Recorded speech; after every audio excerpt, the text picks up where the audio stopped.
सुबह के 9:30 बज रहे हैं और टोनी पहले से ही एक्सरसाइज कर और घर का बना नाश्ता करके अपने दिन की अच्छी शुरुआत कर रहा है।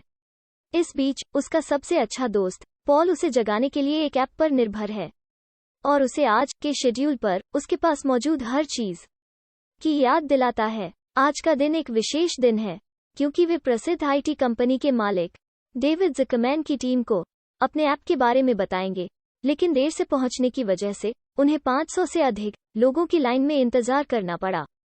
इंतजार करते समय वे मिनिमलिस्टिक लोगों के एक समूह से मिलते हैं जो केवल 100 चीजों के साथ रहते हैं और उनका ऐप सॉफ्टवेयर आपको अनावश्यक सामान से छुटकारा पाने में मदद करता है। कई घंटे बाद टोनी और पॉल अपना ऐप ज़ुकरमैन, जो एक कैमरे के माध्यम से देख रहा है, और उसकी टीम को पेश करते हैं। पॉल का मानना है कि सभी मोबाइल फोन में एक जैसी आवाज नहीं होनी चाहिए, इसलिए उन्होंने नाना एक सॉफ्टवेयर को प्रोग्राम किया है। सॉफ्टवेयर जो आपकी आवाज में भावना को पहचानता है और आपकी आवश्यकताओं को आपके हिसाब से समझता है।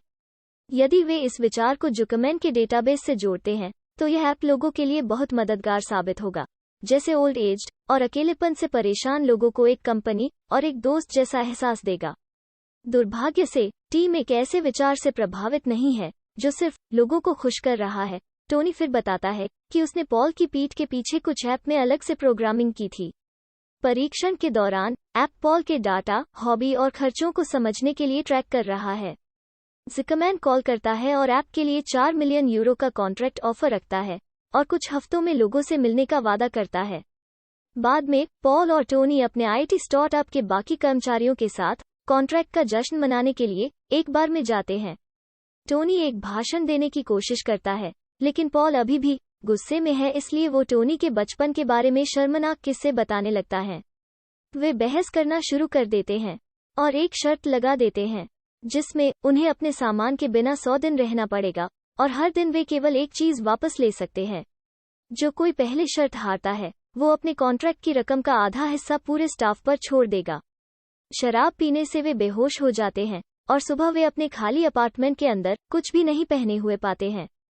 स्टाफ के रोनी और बेट्टी उन्हें यह बताने के लिए आते हैं कि सभी स्टाफ ने मिलकर 100 दिनों के लिए किराया दे दिया है और किसी कंफ्यूजन से बचने के लिए शर्त के लिए रूल बुक लिखी है। रूल बुक के हिसाब से वे आधी रात को अपना अगला सामान उठा सकते हैं। मोजे और जूते जैसे सामान को एक के रूप में गिना जाएगा। वे हफ्ते के आखिर में ऑफिस में खाना खा सकते हैं और बेट्टी हफ्ते भर का राशन ले आई है। उनके क्रेडिट कार्ड और पैसे एक बॉक्स के अंदर हैं और यदि वे इसे खोलते हैं तो वे हार जाते हैं। वो दोनों अपने अपार्टमेंट से बाहर निकलने के लिए आधी रात तक इंतजार करते हैं, बिना कपड़ों के ठंड के मौसम से निपटने के लिए। जब वे स्टोर हाउस पहुंचते हैं तो टोनी एक स्लीपिंग बैग चुनता है और पॉल एक लंबा कोट चुनता है। टोनी पॉल को कोट के अंदर सामान को चोरी से ले जाने के लिए पकड़ लेता है। जब वे बहस करते हैं, लूसी नाम की एक महिला एक दूसरे स्टोर रूम से एक फैंसी ड्रेस पहनकर बाहर आती है। वो पॉल का फोन लेती है, कॉल करती है, फिर बिना कुछ बताए वापस लौटा देती है। अगले दिन पॉल के माता पिता उनसे मिलने जाते हैं, जो चिंतित थे क्योंकि पॉल ने उनके फोन का जवाब नहीं दिया था। पॉल की मां ने उन्हें सूचित किया कि पॉल के माता पिता जल्द ही एक ट्रिप पर निकलेंगे, इसलिए पॉल को अपनी दादी का ध्यान रखना है। वो टोनी को भी जाने के लिए कहती है क्योंकि वो कई सालों से उनके साथ रहता था, जिसकी वजह से वो परिवार का हिस्सा है। जब वे काम पर वापस जाते हैं तो पॉल और टोनी जितना हो सके फ्रिज से खाते हैं और बाथरूम में जो कुछ भी मिलता है उसे इस्तेमाल के लिए लेते हैं। पहले कुछ दिनों के लिए वे अपने लिए कपड़ों को आइटम के रूप में चुनते हैं, लेकिन टोनी एक बिस्तर भी चुनता है, जबकि पॉल अपना फोन चुनता है। हालांकि फोन की बैटरी खत्म हो जाती है, इसलिए वो इसका इस्तेमाल तब तक नहीं कर सकता जब तक कि वो ऑफिस नहीं लौटता और किसी का चीटिंग करके चार्जर उधार नहीं लेता।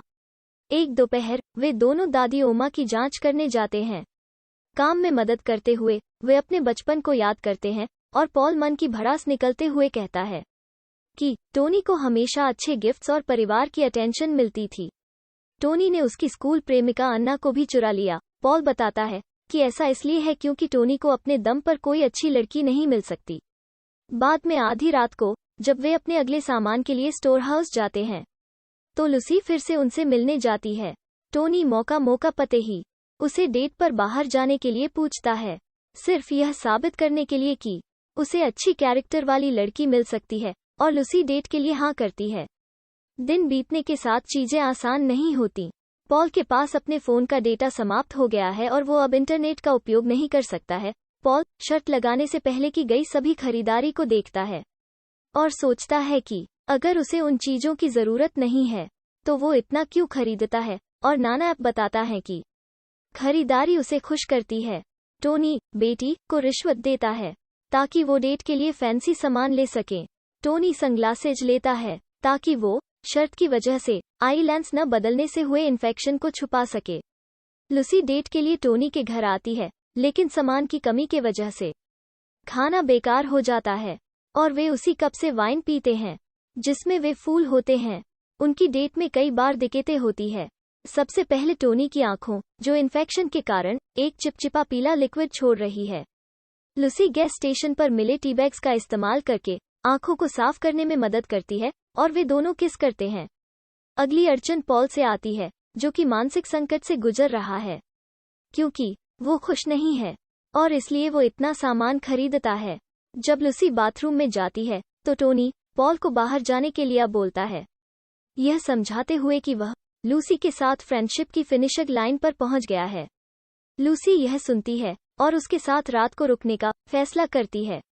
अगले दिन पॉल दादी ओमा से मिलने जाता है, जो एक ब्रीफकेस की तलाश में है, जो कि मिलिट्री कैंप से बच निकलने की याद दिलाता है। दादी अपनी एक तस्वीर से बहुत खुश दिखती है क्योंकि उस समय जीवित रहना ही काफी था। यह किस्सा पॉल को दुखी कर देता है क्योंकि युद्ध के दौरान और इस समय उसके पास अपनी दादी की तुलना में बहुत ज्यादा चीजें और आराम है, और फिर भी वो खुश नहीं है। बाद में शाम को टोनी लूसी से मिलने स्टोर हाउस में जाता है और वे फिर से एक दूसरे से मिलते हैं। टोनी चाहता कि वह लूसी से बार बार मिले। लूसी 2 शर्तों पर हाँ करती है। स्टोर हाउस में जो होता है वो स्टोर हाउस तक ही रहेगा और टोनी उसे हफ्ते के बाकी दिन नहीं ढूंढेगा। बड़ी मीटिंग की सुबह आखिरकार आती है और जुकरमैन खुद कॉन्ट्रैक्ट पर बात करने के लिए ऑफिस आता है। जुकरमैन ऐप खरीदने के लिए तैयार है, लेकिन टोनी के पास एक आइडिया है। वो झूठ बोलता है और कहता है कि जुकरमैन की तरह गूगल की भी ऐप में दिलचस्पी है और वे पूरी कंपनी के लिए 14 मिलियन यूरो की पेशकश कर रहे हैं। यह जान के जुकरमैन भी 14 मिलियन यूरो देने के लिए राजी हो जाता है और कॉन्ट्रैक्ट फाइनल कर दिया जाता है। मीटिंग के बाद टोनी इस उपलब्धि का जश्न मनाता है, लेकिन पॉल कॉन्ट्रैक्ट के हेरफेर से गुस्सा है क्योंकि उसका ऐप लोगों की मदद करने के लिए था। वो दोनों आपस में लड़ते हैं। पॉल गुस्से में बाहर जाने का फैसला करता है। शर्त के केवल 20 दिन बचे हैं। पॉल और टोनी शर्त को लेकर सीरियस हो जाते हैं और मानते हैं कि हारने वाले को अपना सारा कॉन्ट्रैक्ट का पैसा देना पड़ेगा और अब से ऑफिस से कोई चीटिंग या चीजों का इस्तेमाल नहीं होगा।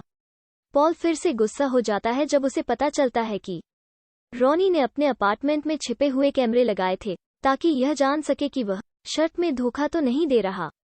पर रॉनी ने ऐसा टोनी के लिए नहीं किया। ऑफिस में पॉल को अपनी माँ का फोन आता है।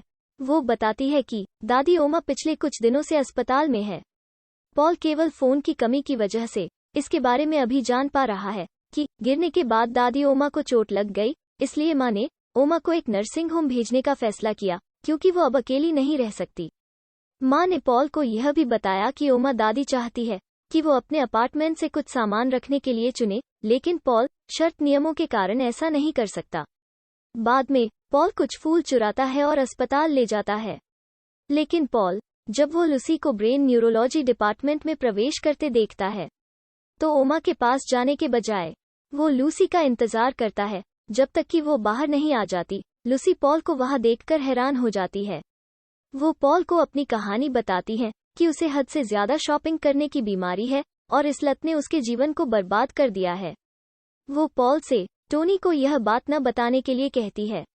बाद में आधी रात को पॉल की जुबान फिसल जाता है और गलती से टोनी को बताता है कि लूसी आज स्टोर हाउस में नहीं आ रही है। टोनी उसे वजह बताने के लिए जोर देता है, यह कहते हुए कि यह उसके लिए जानना बहुत जरूरी है। पॉल बताता है कि टोनी वास्तव में लूसी के बारे में कुछ भी नहीं जानता है। पॉल टोनी का आत्मविश्वास बढ़ाता है और बोलता है कि टोनी तुम्हें किसी की जरूरत नहीं है, इसलिए उसे लूसी को भुला देना चाहिए। पॉल के जाने के बाद टोनी वहीं लूसी का इंतजार करने का फैसला करता है और वे दोनों हमेशा की तरह एक साथ रात को मिलते हैं। इस बीच पॉल अच्छे भोजन की तलाश करता है, जिसे खाने को रेस्टोरेंट दिन के आखिर में फेंक देते हैं। ज़िकरमैन उसे वहां पाता है, क्योंकि वो पॉल को करीब से देख रहा है और वो पॉल से इम्प्रेस हो गया है। वो बोलता है कि नाना ऐप एक बहुत ही सरल लेकिन असरदार सॉफ्टवेयर है, जो इसे सही हथियार बनाता है। पॉल ने एक छोटी मशीन को असरदार ढंग से एक इंसान में बदल दिया है, और यह इंसानों को जो चाहे बेच सकते हैं। ज़िकरमैन चाहता है कि पॉल उसके लिए काम करे और इसलिए उसे कैलिफोर्निया का फर्स्ट क्लास का टिकट देता है। टोनी लूसी का पीछा करने की कोशिश करता है जब वो स्टोर हाउस छोड़ती है, लेकिन वो उसे नोटिस करती है और नियम तोड़ने की वजह से उसका साथ छोड़ जाती है। अगली रात टोनी स्टोर हाउस में लौटता है और लूसी की जगह खाली पाता है, क्योंकि इसे सरकार ने जब्त कर लिया था। पॉल बताते हैं कि वो कर्ज में डूब रही थी। टोनी को शक हो जाता है कि वो उसे बाहर निकालने वाला है, और वो उसे इसके लिए पंच मारता है। यह वेक अप कॉल है। पॉल को यह समझने की जरूरत है कि वे कभी भी अच्छे दोस्त नहीं थे, सिर्फ दो लोग जो एक दूसरे को लंबे समय से जानते हैं। पॉल हार मान लेता है और टोनी को अपने अपार्टमेंट में लौटने से पहले अपने सारे पैसे रखने के लिए कहता है, जहां वो रोते हुए मां को पाता है, जो उसे बताती है कि दादी ओमा की मृत्यु हो गई। जैसे ही वह रोना शुरू करता है, पॉल को पता चलता है कि वो बेवकूफ़ी में शर्त के कारण अस्पताल में ओमा से कभी मिलने नहीं आ पाया था। इस बीच टोनी को उस रात की याद आती है जब लूसी ने पॉल के फ़ोन का इस्तेमाल किया था, इसलिए उसने ऑफिस से फ़ोन चुरा लिया ताकि वो उस नंबर को डायल कर सके जिसका उसने इस्तेमाल किया था। यह उसे अपने वॉइसमेल पर ले जाता है, जहां लूसी अपने पूरे नाम के साथ अपना परिचय देती है, और अब पॉल उसे खोजने के लिए शहर की पब्लिक एड्रेस बुक पर उसके नाम को खोजने लगता है। लूसी को ढूंढते हुए वो आखिरकार उसे एक छोटे से अपार्टमेंट में रहते हुए पाता है। लूसी बताते हैं कि पॉल ने उसे कभी भी परेशान नहीं किया। टोनी लूसी की मदद करना चाहता है। टोनी कर्जे का पैसा देने के लिए बोलता है, लेकिन इससे लूसी नाराज हो जाती है। वो सिर्फ पैसे से उसकी समस्याओं का समाधान नहीं कर सकता। वो अभी भी एक शॉपिंग की लत के मुश्किल समय से गुजर रही है और किसी अमीर लड़के की मदद लेने से मना कर देती है। टोनी घर लौटता है और पॉल से माफी मांगने की कोशिश करता है, लेकिन वो अपने अपार्टमेंट में नहीं है और ऑफिस में किसी ने भी उसे वहां नहीं देखा है। टोनी पॉल की मां से मिलने का फैसला करता है और वह दादी ओमा की मौत के बारे में जान के परेशान हो जाता है।